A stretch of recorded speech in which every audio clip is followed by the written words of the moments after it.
ارے میرے آج کے زمانے کے پیارے دوستوں، ہمارا بھی ایک زمانہ تھا۔ 5ویں جماعت تک ہم سلیٹ پر جو بھی لکھتے تھے اسے زبان سے چاٹ کر صاف کرتے تھے، یوں کیلشیم کی کمی کبھی ہوئی ہی نہیں۔ پاس یا فیل صرف یہی معلوم ہوتا تھا، کیونکہ فیصد سے ہم لا تعلق تھے۔ ٹیوشن شرمناک بات تھی، نالائق بچے استاد کی کارکردگی پر سوالیہ نشان سمجھے جاتے تھے۔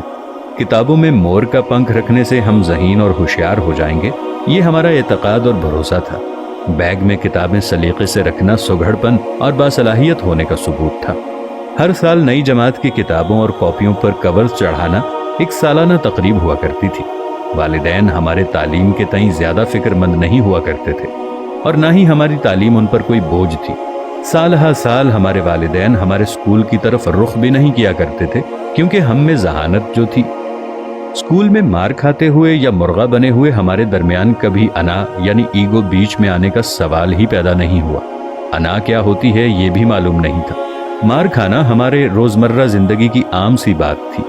مارنے والا اور مار کھانے والا دونوں کو ایک دوسرے سے کوئی شکایت نہیں ہوا کرتی تھی۔ ہم اپنے والدین سے کبھی نہ کہہ سکے کہ ہمیں ان سے کتنی محبت ہے۔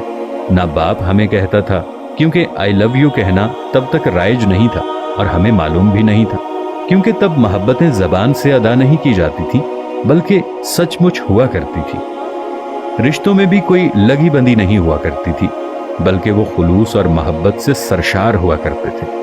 سچائی یہی ہے کہ ہم یا ہماری عمر یا زائد عمر کے سبھی افراد اپنی قسمت پہ ہمیشہ راضی رہے۔ ہمارا زمانہ خوش بختی کی علامت تھا، اس کا موازنہ آج کی زندگی سے کر ہی نہیں سکتے، کیونکہ آج کی زندگی میں جتنی نفسا نفسی ہے، ہمارے زمانے میں ایسا کبھی نہیں ہوا کرتا تھا۔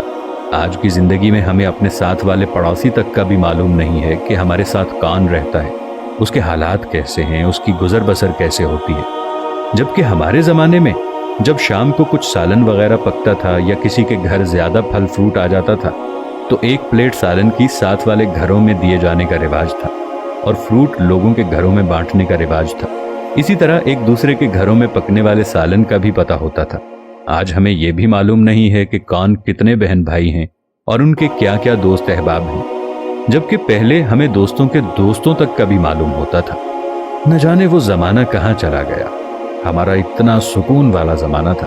جبکہ آج تو خون خرابے میں نفس نفسی کے دور میں کسی کو یہ بھی معلوم نہیں کہ کسی کے گھر میں کتنے فاقے ہیں اور کون کتنی عیاشی کر رہا ہے۔ اللہ ہمارے ملک پر اپنا رحم و کرم فرمائے، اور ہمارا وہ زمانہ جو گزر گیا ہے، اس زمانے کی یاد میں ہمیں اپنے لوگوں سے اچھے تعلقات استوار کرنے کی توفیق عطا فرمائے۔ آمین یا رب العالمین۔